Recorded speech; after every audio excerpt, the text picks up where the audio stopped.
Human ribs o tadyang ng tao ang mga nakuha ngayong araw ng mga otoridad sa patuloy na search and retrieval operation o sa mga labi ng missing sa bungero sa Taal Lake.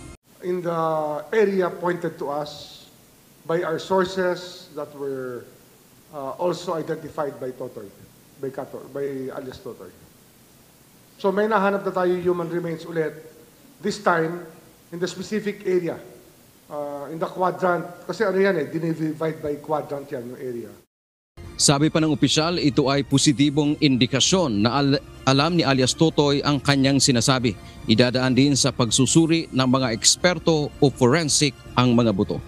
Yung today, yung nahanap today sa quadrant na yon sa Taal Lake is a positive indication that he knew what he was talking about.